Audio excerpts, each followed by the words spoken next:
আলহামদুলিল্লাহ রাব্বিল আলামিন ওয়াসসালাতু ওয়াসসালামু আলা সাইয়্যিদিল আশরাফিল আমবিয়াই ওয়াল মুরসালিন ওয়া আলা আলিহি ওয়া সাহবিহি আজমাইন আম্মা বা'দ ফাকাদ ক্বালা আল্লাহু সুবহানাহু ওয়া তাআলা ফি কালামিহিল মাজিদ ওয়াল ফুরকানিহিল হামিদ আউযু বিল্লাহি মিনাশ শাইতানির রাজীম বিসমিল্লাহির রহমানির রহিম ইন্না আ'তাইনাকাল কাউসার ফাসল্লি লিরাব্বিকা ওয়ানহার ইন্না শানিয়াকা হুয়াল আবতার। সাদাকাল্লাহুল আযীম। সর্বপ্রথম সেই মহান রবের দরবারে লাখ কোটি শুকরিয়া আদায় করি যে মহান রব্বুল আলামিন পবিত্র জিলহজ মাসের প্রথম সপ্তাহে পবিত্র জুমার নামাজ আদায় করার উদ্দেশ্যে জুমার পূর্ব মুহূর্তে মসজিদে সমবেত হয়ে আমলে নিয়েতে কিছু কথা বলার এবং শোনার তৌফিক দান করলেন। ওই মহান রবের দরবার শুকরিয়া আদায় করে সবাই বলি আলহামদুলিল্লাহ। দুরূদ ও সালাম পাঠ করে মানবতার মুক্তির দিশারি সাইয়্যিদুল মুরসালিন আশরাফুল আম্বিয়া খাতামুন নবীন মুরুদুল আল বিশ্বনবী মুহাম্মদুর রাসূলুল্লাহ সাল্লাল্লাহু আলাইহি ওয়াসাল্লাম। আমি আপনাদের সামনে মহাগ্রন্থ আল কুরআনুল কারীমের থেকে 30 পারা থেকে ছোট্ট একটি সূরা তেলাওয়াত করেছি। 3টি আয়াত বিশিষ্ট সূরার নাম সূরা কাউসার। এরই আলোকে সংক্ষিপ্ত পরিসরে কিছু কথা বলবো ইনশাআল্লাহ।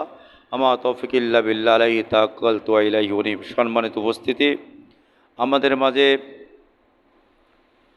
যেহেতু জিলহজ মাস চলে আসছে, আর এই পবিত্র জিলহজ মাসের আমাদের গুরুত্বপূর্ণ একটা দিন রয়েছে, যে দিনটাকে আমরা বলি ঈদুল আজহা, ঈদের দিন। এবং এরপরে আরও একটা গুরুত্বপূর্ণ দিন রয়েছে, যেটা হলো কুরবানি।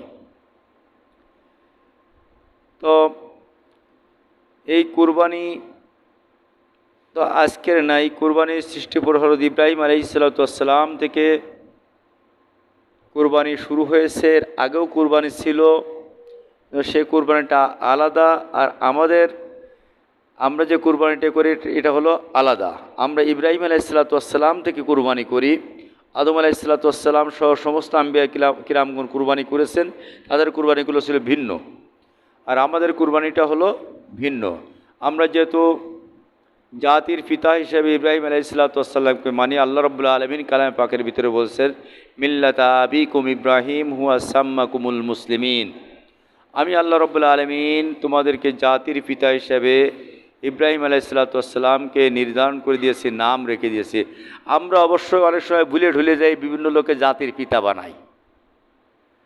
বাংলাদেশে এগুলো চলে, জাতির পিতা বিভিন্ন লোককে বানায়, কিন্তু আল্লাহ বানাই দিয়েছে কাকে? ইব্রাহিম আলাইহিস সালামকে। ইব্রাহিম আলাইহিস সালামকে জাতির পিতা বাদ দিয়ে যদি কোনো মানুষকে, অন্য কোনো ব্যক্তিকে বা অন্য কোনো নবীকেও আমরা জাতির পিতা বলি, ঈমান থাকবে? সুযোগ আছে? নেই। তাহলে যারা আমরা জাতির পিতা, যদি আমরা কোনো মানুষ বলে আমার জাতির পিতা বিশ্বনবী মুহাম্মদ রাসূলুল্লাহ সাল্লাল্লাহু আলাইহি সাল্লাম, ঈমান কি থাকবে? তার কারণ এটা বলার সঙ্গে সঙ্গে কুরআনুল কারীমের ওই আয়াতটা অস্বীকার করা পড়ে যাচ্ছে। আল্লাহ বলছে মিল্লাতা আবিকুম ইব্রাহিম ওয়া সাম্মাকুমুল মুসলিমিন। তাম পৃথিবীর সমস্ত মুসলিম মিল্লাতের জন্য, মুসলমানের জন্য আমি আল্লাহ রাব্বুল আলামিন আরশে আজিম থেকে তোমাদের জন্য ফয়সালা করে দিয়েছি, জাতির পিতা হলো ইব্রাহিম আলাইহিস সালাম। কিয়ামত পর্যন্ত এটা থাকবে, মুসলিম জাতির পিতা ইব্রাহিম আলাইহিস সালাম। কিন্তু আমরা জাতি তো ভোলা জাতি, আত্মহারা জাতি। আমরা কখন কি বলে ফেলি তাও জানি না। আমরা জাতির পিতা বানাই ফেললাম আর একজনকে। প্রিয় হাজিরিন, এই জাতির পিতা ইব্রাহিম আলাইহিস সালাম আল্লাহর কাছে পরীক্ষা দিয়েছেন। আল্লাহ রাব্বুল আলামিন তার ঈমানি পরীক্ষা নিয়েছেন। এই ঈমানি পরীক্ষার একটা বহিঃপ্রকাশ হলো কুরবানি। ঈমানি পরীক্ষার কি বহিঃপ্রকাশ? কুরবানি। ঈমানি পরীক্ষার বহিঃপ্রকাশ কুরবানি। আপনারা বলতে পারেন ভাই, জাতির পিতা ইব্রাহিম আলাইহিস সালামের কাছে তো মহাগ্রন্থ আল কুরআনুল কারীম নাজিল হয় নাই। কুরআন তো আমাদের কাছে নাজিল হয়েছে। আমরা তো বিশ্বনবী মুহাম্মদ রাসূলুল্লাহ সাল্লাল্লাহু আলাইহি সাল্লামের উত্তরসূরি, আমরা তো তারই উম্মত, আমরা তার থেকে মানবো, ওটা তো দরকার নাই। আল্লাহ রাব্বুল আলামিন ওই কথাগুলো, ইব্রাহিম আলাইহিস সালামের ওই কথাগুলো আমাদের নবী মুহাম্মদ রাসূলুল্লাহ সাল্লাল্লাহু আলাইহি সাল্লামের মাধ্যম দিয়ে আমাদের কাছে কুরআনুল কারীমের ভিতরে সন্নিবেশিত করে উপস্থাপন করেছেন। ইব্রাহিম আলাইহিস সালাম উনি ইমানি পরীক্ষা দিয়েছেন। কি ইমানি পরীক্ষা? 86 বছর বয়সে, বৃদ্ধ বয়সে সন্তান দিয়েছেন। একটা সন্তান ইসমাইল আলাইহিসসালাম। ওই ইসমাইল আলাইহিসসালাম সহ তাদেরকে সর্বপ্রথম যেটা বলে সেটা হলো বনবাস দেওয়ার কথা। শোনেননি? বনবাস দেওয়ার কথা। ওনাকে বনবাস দিয়ে দিলেন, ওনাকে হিজরত করে চলে গেলেন, স্থানান্তর করলে। এরপরে আল্লাহ রাব্বুল আলামিনের ওই পরীক্ষায় ইব্রাহিম আলাইহিসসালাম উত্তীর্ণ হওয়ার পরে তার বলেন পরে পরীক্ষা নিলেন, ও ইব্রাহিম, তুমি আমাকে বেশি ভালোবাসো না? 86 বছরের বয়সে, বৃদ্ধ বয়সে সন্তান হয়েছে, ওই সন্তানকে বেশি ভালোবাসে। এটা পরীক্ষা শুরু হয়ে গেল। এই পরীক্ষা শুরু হয়ে গেল। উনি স্বপ্নে দেখছেন, ইন্নী আসবাহুকা, এ পুত্র, আমি তোমাকে জবাই করতেছি, আমি তোমাকে জবাই করতেছি। পুত্র বললেন, আমার পিতা, আপনি যেটা স্বপ্নে দেখেছেন ওইভাবেই কার্যকারী করেন। এখান থেকে শুরু করে সংক্ষিপ্ত করে বলছি, আল্লাহ রাব্বুল আলামিনের ফয়সালা অনুসারে জাতির পিতা ইব্রাহিম আলাইহিসসালাম স্বীয় পুত্র ইসমাইল আলাইহিসসালামকে কুরবানি করতে গেলেন, জবাই করতে গেলেন। আল্লাহর পক্ষ থেকে জিবরাইল আলাইহিসসালামের মারফতে আরশ থেকে, আল্লাহর আরশ থেকে জান্নাতে দুম্বা এসে কুরবানি হয়ে গেল। আল্লাহ রাব্বুল আলামিন ফয়সালা করে দিলেন, ও পৃথিবীর মানুষেরা, আজ থেকে তোমরা যারা ইব্রাহিম আলাইহিসসালামকে জাতির পিতা মানবে, যারা ইসলামী ধারক বাহক হবে, যারা ইসলামকে মেনে মুসলমান হিসেবে পরিচয় দেবে, তারা এই সুন্নাতকে পালন করবে, এই সুন্নাতকে পালন করবে। তবে এখানে আবার কিছু কন্ডিশন করে দিলেন।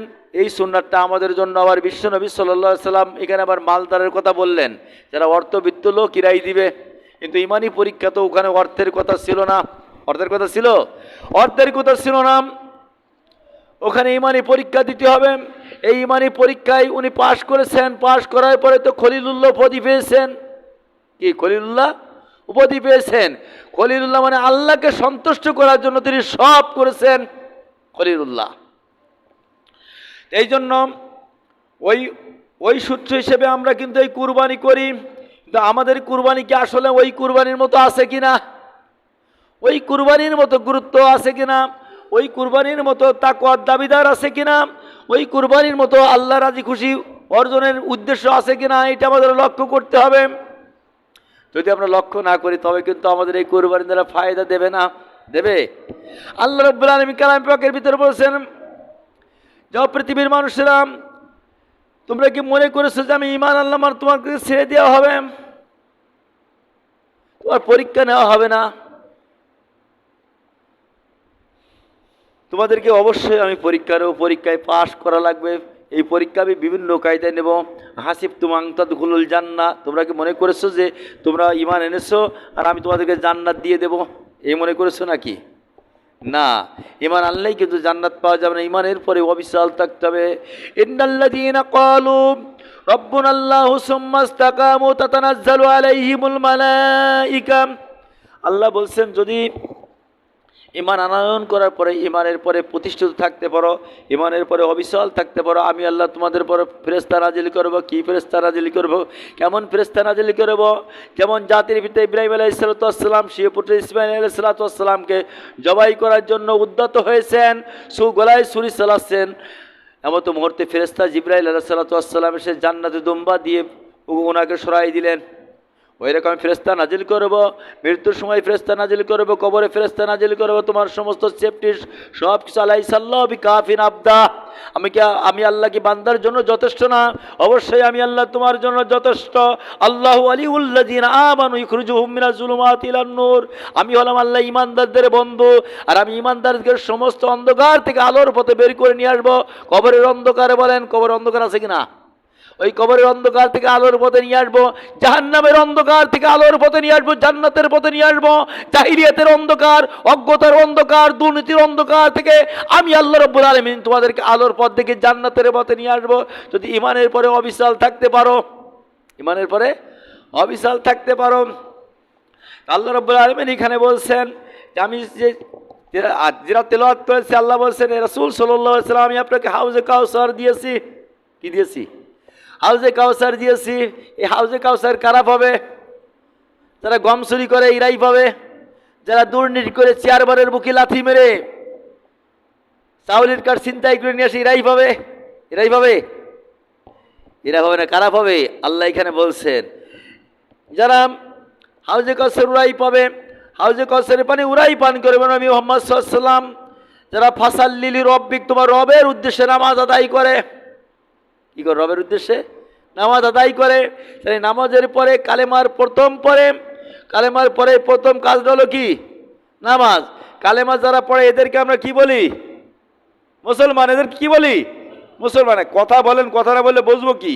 আমি তো গোরস্থানে আলোচনা করতেছি নিয়ে। কালেমা যারা পড়ে এদেরকে বলে আমরা মুসলমান। আর এই মুসলমান যখন হয়ে যায়, তার মুসলমানের প্রথম পরিচয় হলো নামাজ। প্রথম পরিচয় কি? নামাজ। এই নামাজ যার আছে তার কুরবানি আছে। ফাসাল্লি লিরাব্বিক, আল্লাহ বলছে তোমার রবের উদ্দেশ্যে নামাজ পড়ো, ওয়ানহার, এরপরে কুরবানি করো। তাহলে প্রথম নম্বর হলো, যখন যখন কোনো মানুষ লেখাপড়া শিখতে চায়, প্রথম কাজ হলো তাকে প্রতিষ্ঠানে ভর্তি হওয়া। কি? ভর্তি হওয়া। তো আমরা জান্নাতে যেতে চাই, জান্নাতে যাওয়ার জন্য আমরা প্রথম প্রতিষ্ঠানে ভর্তি হলাম। প্রথম কালেমা পড়ে মুসলমানের পথে ভর্তি হতে, আর আমরা কালেমা পড়ে আমরা জান্নাতের পথে ভর্তি হলাম। প্রথম কি? ভর্তি হলাম, স্কুলে ভর্তি হলাম, জান্নাতের স্কুলে ভর্তি হলাম কালেমা পড়ে। এবার আমার কাজটি হলো ক্লাস। এরপর কি কাজ হলো? ক্লাস। ক্লাস যদি না করি ছাত্র থাকবে, ওর পরীক্ষা কি আসবে? পরীক্ষা না আসলে কি ক্লাসে উঠা যাবে? ক্লাসে উঠা যাবে না। অনুরূপভাবে আল্লাহ রাব্বুল আলামিন বলছেন, যারা জান্নাতে যেতে চাও, জান্নাতের ক্লাসে যারা ভর্তি হয়েছো, জান্নাতে যাওয়ার জন্য যারা ঈমান আনয়ন করেছো, তোমাদের ক্লাস এবার শুরু হবে। প্রথম ক্লাসের নাম হলো নামাজ। প্রথম ক্লাসের নাম কি? নামাজ। এখন আমরা যারা 5 ওয়াক্ত নামাজ পড়ি না, আমরা কি জান্নাতের ক্লাসের ছাত্র আছি বলে মনে হয়? যে ছাত্র শুধু ভর্তি হয়েছে আর সারা বছর কোনোদিন স্কুলে যায়নি, রেজিস্ট্রেশন করেনি, ও কি পরীক্ষা দিতে পারবে? ও কি এসএসসি পরীক্ষায় পাশ করবে? ইন্টারমিডিয়েট পরীক্ষায় পাশ করবে? ডিগ্রি ভর্তি হতে পারবে? সম্ভাবনা আছে? সম্ভাবনা কিন্তু নেই। যদিও সে বড় লোকের ছেলে হয়, বড় লোকের ছেলে হলো প্রিন্সিপালকে ভালো মন্দ খাতি দিল, প্রিন্সিপালকে একটা গাড়ি উপহার দিল, প্রিন্সিপালকে এসএসসির সার্টিফিকেট দিতে পারবে? পারবে? এসএসসি সার্টিফিকেট কিন্তু হবে না, কোনো অবস্থা হবে না। এসএসসির সার্টিফিকেট নিতে গেলে আপনাকে নিয়মিত ক্লাস করতে হবে, রেজিস্ট্রেশন করতে হবে, ফর্ম ফিল আপ করতে হবে, পরীক্ষায় অ্যাটেন্ড করতে হবে, এরপর পাস করতে হবে। ঠিক কিনা? অনুরূপভাবে আমরা যারা জান্নাতে যেতে চাই, জান্নাতে কৃতকার্য হতে হলে কদাপ্লাল মুমিনুন, মুমিনের সফল কাম হয়ে গেছে, সফল কাম মুমিন আপনাকে আমাকে হতে গেলে আমরা কালেমা পড়ে মুসলমান হয়েছি, কালেমা পড়ে জান্নাতের ক্লাসে ভর্তি হয়েছি। এখন এই জান্নাত পাওয়ার জন্য আমাকে ক্লাস করতে হবে। এই ক্লাসের প্রথম নাম হলো নামাজ। ক্লাসের প্রথম নাম্বার কি? নামাজ। আর এই নামাজ পড়তে পড়তে পরীক্ষা আসে, ওই পরীক্ষার একটা পরীক্ষার নাম হলো কুরবানি। এ আবার সবার জন্য না, এই পরীক্ষার আবার সবার জন্য না। এই জন্য এই কুরবানি দিতে হবে। তাহলে আমি ক্লাস করলাম না, তাহলে পরীক্ষা কি দেওয়া যাবে? তাহলে কুরবানির আগে নামাজের দরকার আছে কিনা? এখন নামাজ যারা পড়ি না, কুরবানি এরকম লোক দেয় না, দেয় কিনা? জায়েজ না জায়েজ কথা বলবো। জায়েজ এক জিনিস আর সুন্নাহ আর এক জিনিস। জায়েজ চলে জীবন চালানোর জন্য, বেনামাজির সঙ্গে যে কুরবানি দেওয়া যাবে না, না জায়েজ তা বলছি না। জায়েজের মাসলা এক জিনিস, আর সুন্নাতের মাসলা এক জিনিস। সুন্নাত দিয়েই হলো জান্নাত, সুন্নাত দিয়েই জান্নাত। দলিল নেন, আল্লাহর নবী বলছেন, কুল্লু উম্মতি ইয়াদখুলুনাল জান্নাহ ইল্লা মান আবা। কিলা মান আবা ইয়া রাসূলুল্লাহ? মান আতানি দাখালাল জান্নাহ ওয়া মান আসানি ফাকাদ আবা। আল্লাহর নবী বলেন, আমার প্রতিটা উম্মত জান্নাতে যাবে। সুবহানাল্লাহ। প্রতিটা উম্মত জান্নাতে যাবে, ইল্লা মান আবা, কিন্তু যারা আবা এরা জান্নাতে যাবে না। তো উম্মত কারা পেতে চান জান্নাত, হতে হবে উম্মত। তাই বলছেন হাদিসে উম্মত। আর উম্মত হতে গেলে পালন করতে হবে সুন্নাত। পালন করতে হবে কি? সুন্নাত। সুন্নাত বাদ দিয়ে উম্মত হওয়া যাবে না, আর উম্মত বাদ দিয়ে জান্নাতে যাওয়া যাবে না। ভর্তি না হয়ে ক্লাস করা যাবে না, আর ক্লাস না করে পরীক্ষা দেওয়া যাবে না। যাবে? যাবে না। একটার সঙ্গে আর একটা ওতপ্রোতভাবে জড়িত। ও ভাইরাম, এই জন্য বলবো, আমরা জান্নাতের ক্লাসে ভর্তি হয়েছি কালেমা পড়ে জান্নাতে যাওয়ার জন্য। এই পরীক্ষা যখন আমরা ভর্তি হয়েছি, এরপরে অবিচল থাকতে হবে। যে ব্যক্তির শেষ কথাটা কালেমা হবে, লা ইলাহা ইল্লাল্লাহ হবে, ও বলো ফাদাখালাল জান্নাহ, আল্লাহর নবী বলেন ও জান্নাতি।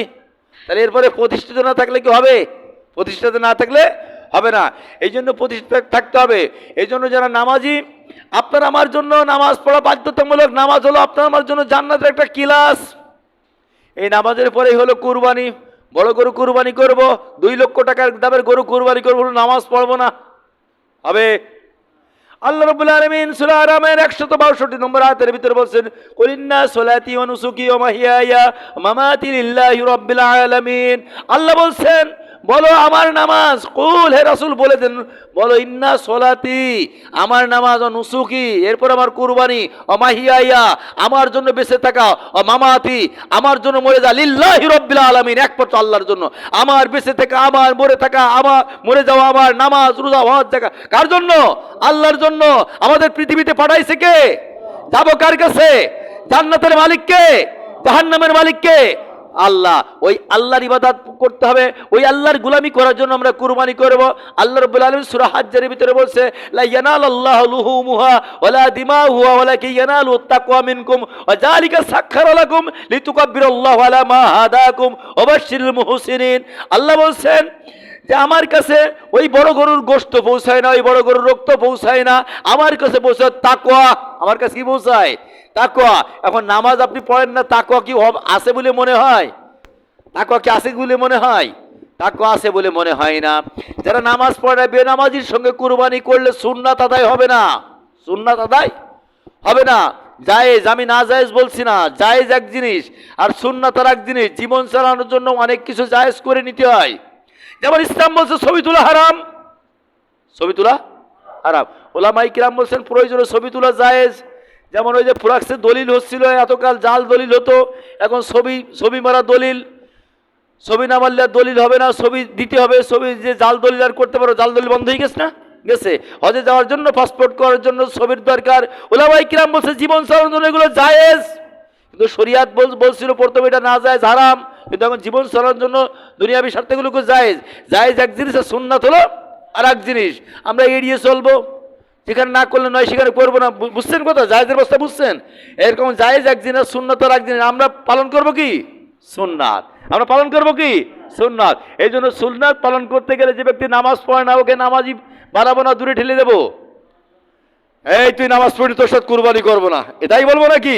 ওকে নামাজের কাতারে নিয়ে আসবো, হাতে পায়ে ধরে, ভাই প্রতি বছরও তো কুরবানি করেন, 20,000 25,000 টাকা দিয়ে কুরবানির ভাগী হন, কুরবানি করেন ভাই। আসেন নামাজটা পড়ি, 5 ওয়াক্ত নামাজটা পড়ি, জীবনটা সুন্দর করি, চর্চাটা উত্তম চর্চা গঠন করি, উত্তম চর্চা রূপান্তরিত করি। পারবো তো ইনশাল্লাহ? না দূরে ঠেলে দেবো? অনেকে বলে যে ভাই আপনি ওর সঙ্গে মেশেন কেন, ও তো বিড়ি খায়। আরে ভাই আমি যদি সবাই সুগন্ধি এলা লোকের সঙ্গে মিশি, তো বিড়ি খেলা লোকের কাছে দাওয়াত দেবে কিনা? আমি যদি সব নামাজি লোকের সঙ্গে বন্ধুত্ব করে সব নামাজি লোক নিয়ে চলি, ও বেনামাজির কাছে দাওয়াত দেবে কিনা? তাহলে ওর সঙ্গে আমার মিশার দরকার আছে কিনা? ওকেও আমরা নামাজের পথে নিয়ে আসবো। আমাদের উদ্দেশ্য হলো সমাজ সংস্কার করা, আমাদের উদ্দেশ্য হলো মানুষকে সতের পথে ডাকা, মানুষকে অন্যায়ের পথ থেকে ফিরিয়ে এনে মানুষকে মসজিদমুখী করা, কল্যাণমুখী করা, ঠিক কিনা? সব মানুষ যদি নামাজ হয়ে যায়, আপনার আমার ক্ষতি হবে, হিংসা হয়। যে আমি নামাজ পড়েছি, নামাজ পড়লি বউ জান্নাতে চলে যায়, হিংসা হয়। জান্নাতে যদি আপনার পাশের ভাই নামাজ পড়ে জান্নাতে যায়, আপনার কি জায়গা কম হয়ে যাবে? কম হয়ে যাবে? কম হয়ে যাবে না। আপনার জমিতে, আপনার ভাইয়ের জমিতে 2 মণ করে ধান আল্লাহ দিচ্ছে, আপনার কি কম হয়ে যাচ্ছে? কম হয়ে যাচ্ছে? হিংসা করার সুযোগ আছে না? বলতে আল্লাহ ওর জমিতে দিছো, আলহামদুলিল্লাহ আমারেও দাও, আমারেও দাও। আল্লাহ আমি নামাজ পড়তেছি, আমার পাশে যে ভাই আছে, আল্লাহ ওকেও নামাজ পড়তে তৌফিক দান করে। পারবো তো? প্রতিনিয়ত খুতবার ভিতরে, সানি খুতবার ভিতরে ম্যাক্সিমাম ইমাম সাহেবরা এটা পড়ে, ইন্নাল্লাহ ইয়ামুরু বিল আদলি ওয়াল ইহসান ওয়া ইতাইজিল কুরবা ওয়া ইয়ানহা আনিল ফাহশাই ওয়াল মুনকারি ওয়াল বাগি ইয়াইযুকুম লাআল্লাকুম তাযাক্কারুন। সূরা নাহলের 90 নম্বর আয়াত। কি পড়ে এখানে? আল্লাহ আদেশ করছেন ইয়ামুরু, আমি তোমাদের আদেশ করছি বিল আদল, ন্যায় বিচার করার জন্য। তাই ন্যায় বিচার হলো ওইটি, একটা আমি নামাজ পড়ে আর এক ভাইকে নামাজের দাওয়াত দেবো, এটার ন্যায় বিচারের অন্তর্ভুক্ত। বলে ইহসান করতে বলেছেন, দয়া করতে বলেছেন। আমার ভাই নামাজ না পড়ে জাহান্নামের পথে চলে যাচ্ছে, আমার ভাই নামাজ না পড়ে খারাপ পথে চলে যাচ্ছে, ওকে হাতছানি দিয়ে হাত পায়ে ধরে নিয়ে আসা। নামাজের কথা, আপনি নামাজের দাওয়াত দেবেন, কেউ আপনাকে বেশি কথা বলবে না, মুখ সাউ করে চলে যাবে। নামাজ পড়ে না তাও কি বলবে? মুখ সাউ করি চলে যাবে। ভাই আসলে তো পড়ার দরকার, পারতিস নি, দোয়া করতে দেখেন রাগ করে। আজ পর্যন্ত কোন মুসলমানের কাছে নামাজের দাওয়াত দেওয়ার পরে সোয়াল মারিছে এইরকম রিপোর্ট আছে কোনো জায়গায়? নেই। সে নামাজ পড়তে পারে না, নামাজ পড়ে না, কিন্তু গুমরাহি ভাব প্রকাশ করে না, এই তোমার নামাজ তুমি পড়ো, এরকম বলিস নাকি? কেউ কখনো বলে না। কারণ এখানে নরম, এখানে নরম। তার কারণ ও জান্নাতের ভর্তি হয়েছে, ক্লাস করতে পারতিস না, ও দুর্বল, ও দুর্বল, ওকে সবল করে নিতে হবে। কালেমা যে পড়েছে, জান্নাতের ক্লাসে ভর্তি হয়েছে, এখন ক্লাস করে ওকে পাশ করায় জান্নাতে নিয়ে যেতে হবে। আপনি আমি পাশ করে জান্নাতে যাব, উনাকেও পাশ করে সাথে নিয়ে নেব। এই হলো আমাদের চিন্তা। আল্লাহ কবুল করি, সকলে বলেন আমিন। এই জন্য আমাদের যে বিষয়টা হলো যে সামনে কুরবানি, সময় সংক্ষেপে কুরবানি,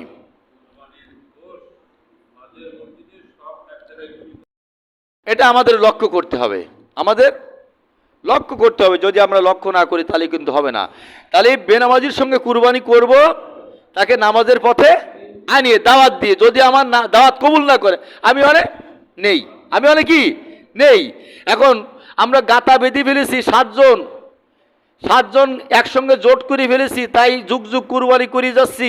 ও নামাজের কোনো দাওয়াতও দিলাম, নামাজও পড়লো না, আপনার কুরবানি হবে না, আপনার কুরবানি হবে না। তার কারণ আপনার জীবন পরিবর্তন করো সম্ভাবনা নেই, আপনি সবল লোক না।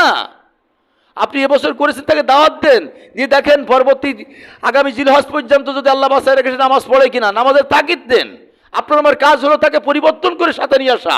আতরের দোকানে বসলে আতর মাখা লাগে না, অলরেডি সুগ্রাম বেরোয়, আপনি নামাজি মানুষ, আপনার পাশে একটা লোক বছরের 365 দিন চলাফেরা করে, আপনি তাকে নামাজের দাওয়াত দেন না, সে নামাজি হয় না, তার মানে কি আপনি সঠিক দোকানদার না, আপনার দোকানে ভেজাল আতর।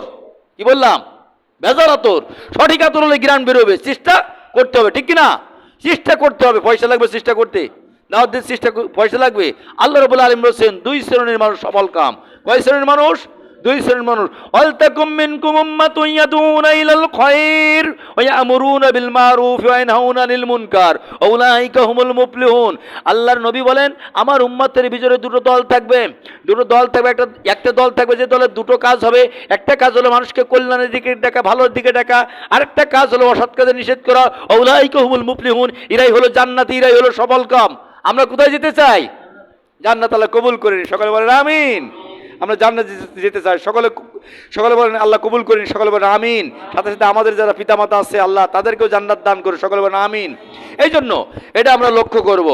আর সাথে সাথে কুরবানির যে দিন, এই কুরবানির দিনে, কুরবানির আগে একটা গুরুত্বপূর্ণ, আমাদের কুরবানি তো মালদার ব্যক্তির জন্য, কথা বলেন না, কথা বললে হবে না।